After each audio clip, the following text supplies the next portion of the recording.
ada penyusutan air kerana fenomena cuaca dan sebagainya. Tapi katanya mungkin keadaan ini akan berterusan. Jadi kita tak jangka kerana ini fenomena alam. Kalau pun hujan akan turun, tapi tidak ada jaminan yang mengatakan ini akan dipenuhkan. Dan kenyataan Menteri Besar dengan senang hatinya mengata kita akan buat pembenihan awan. Pembenihan awan bukan penyelesaian kepada isu air di sini, kerana pembenihan awan ni kalau nak dibuat mungkin sesuai untuk jerebu untuk cuaca, indeks udara yang kurang bagus tu boleh lah.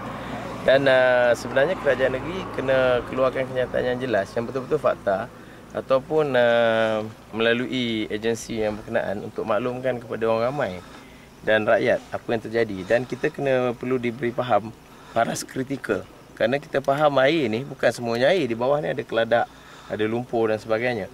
Jadi paras kritikal air yang pertama. Yang kedua, minimum penggunaan air yang patut ada di empangan ini.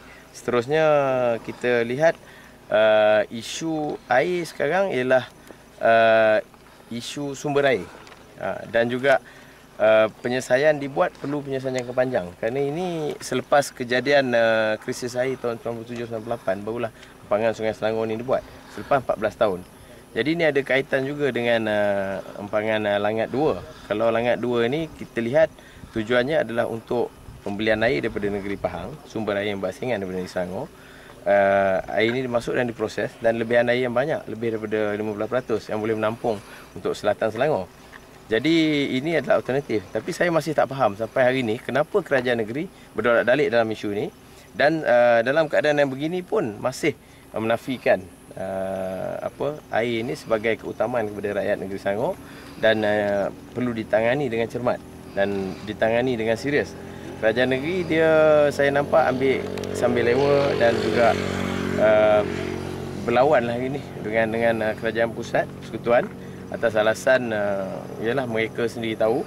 Jadi saya percaya bahawa rakyat negeri Selangor perlu sedar dan perlu diberi faham, perlu tahu sebenarnya kejadian sebenar selain daripada krisis air, juga maklumat-maklumat asas tentang bagaimana flow proses air ini berlaku, dan juga implikasi-implikasi yang berpanjangan. Dan satu tindakan yang kepanjang perlu dibuat sekarang untuk atasi isu air beberapa tahun ke depan. Bukan penyelesaian jangka pendek. Tiba-tiba nak buat cloud seeding, nak buat rawat air lombong dan sebagainya. Jadi kerajaan negeri ni kena tengok dengan lebih prihatin lah tentang masalah air. Dah nampak sendiri penyusutan. Betul lah, macam penduduk di kawasan Kuala Kubu Baru ni pun lalu lalang selalu boleh tengok kedudukan paras susutan air yang banyak ni. Jadi tapi Splash masih lagi tutup mulut.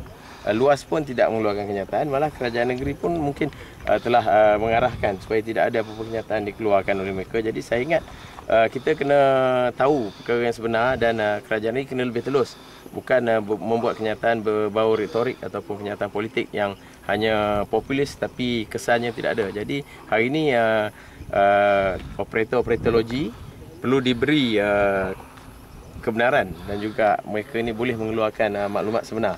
Macam juga sebelum ini di negara kita, kalau dulu udara tidak ada indeks udara jerebu dan sebagainya, tapi hari ini telah ada. Jadi di sini kita kena tahu, kerana air ini adalah komoditi.